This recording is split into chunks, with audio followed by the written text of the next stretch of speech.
തമിഴക വെற்றிക്കഴകം അധികാരത്തിൽ വരട്ടെ എന്ന മുൻ മുഖ്യമന്ത്രി എം.കെ. സ്റ്റാലിൻ ദേശീയ മാധ്യമത്തിന് നൽകിയ അഭിമുഖത്തിലാണ് എം.കെ. സ്റ്റാലിന്റെ പ്രതികരണം.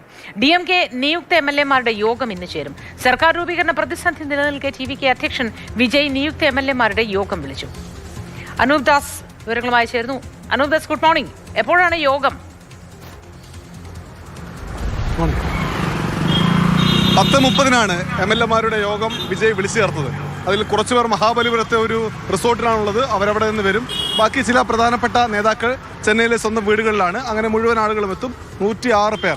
107-ാമത്തേത് വിജയാണ്. വിജയ് നീലാങ്കരയിലെ വീട്ടിൽ നിന്ന് ഈ യോഗ സ്ഥലത്തേക്ക് എത്തുകയും ചെയ്യും. എന്തായാലും നിർണായകമായ ചില തീരുമാനങ്ങളിൽ ഈ യോഗത്തിലുണ്ടാകും എന്നാണ് വിവരം. സർക്കാർ രൂപീകരണത്തിന് സഹായിക്കണമെന്ന് ആവശ്യപ്പെട്ട് വിജയ് CPM-നും CPI-ക്കും VCKയ്ക്കും കത്ത് നൽകിയിരുന്നു. ആ കത്തിനുള്ള മറുപടി ഇന്നുണ്ടാവുമെന്നും വിജയ് പ്രതീക്ഷിക്കുന്നു. എന്തായാലും ഈ ഘട്ടത്തിലാണ് M.K. സ്റ്റാലിൻ്റെ ഒരു നിലപാട് വന്നിരിക്കുന്നത്.